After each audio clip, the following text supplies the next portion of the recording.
este ejercicio yo lanzaré la bola al alumno fuerte, larga, alta y con efecto. El alumno tendrá que irse hacia atrás, ya que lo he empujado con una bola profunda, tendrá que golpearla a la altura del hombro, cuando la bola esté bajando, tendrá que saltar y hacer un giro de 180 grados, picando la bola por debajo, ya que él está muy atrás.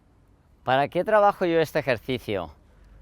Pues para temporada de competición, trabajarlo para que el alumno se acostumbre a seguir atacando en los puntos, o sea, agresivo, que no se deje ganar la iniciativa por el contrario, porque el contrario también va a ser un jugador como él, de nivel intermedio alto o avanzado, con lo cual va a golpear potente, va a golpear profundo, con efectos. Entonces, si nos dejamos que el contrario nos gane la iniciativa, nos ganará el partido seguramente, porque yo no haré más que dejar bolas cortas y él acabará cerrándome los puntos. Con lo cual, yo aquí puedo jugar de tú a tú, golpeando igual de duro y atacando, aunque esté muy detrás de la línea de fondo. El jugador normalmente estaría en una posición intermedia, que es de donde se juega, a 1 metro más o menos detrás de la línea, aproximadamente, porque cada jugador tiene sus preferencias.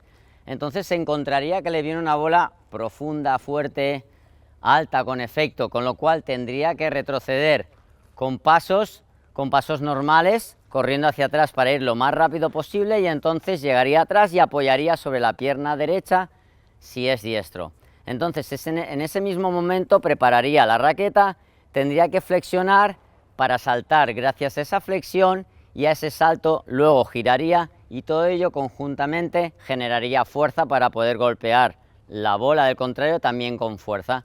Con lo cual llegaríamos aquí, apoyaría, saltaría a 180 grados y todo eso conjuntamente golpearía la bola bien dura hacia atrás, y luego tendría que recuperar su posición, ya que su golpe volverá a ser también largo y profundo y no perderá pista.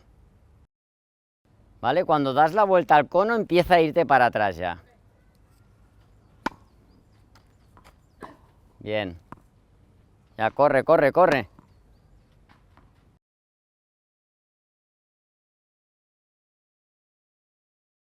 Bien, eso es. Saltando. Muy bien, buenísima.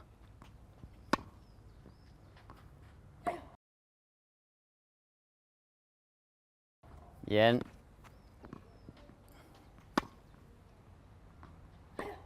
Bien. Este ejercicio lo suelo entrenar cuando viene el periodo más de competición, de cara a los partidos, pues ir mentalizando al jugador que tiene que ser agresivo, que esta clase de bolas la tiene que saber hacer muy bien, porque si no siempre se pasará el partido defendiendo. Entonces estamos trabajando el ataque, atacar en cualquier posición, en cualquier zona de la pista. Este ejercicio lo suelo hacer unas 5 series de 6 bolas cada uno, y ya que estamos trabajando de cara a la competición, pues los descansos iguales, entre 25 y 30 segundos entre serie y serie.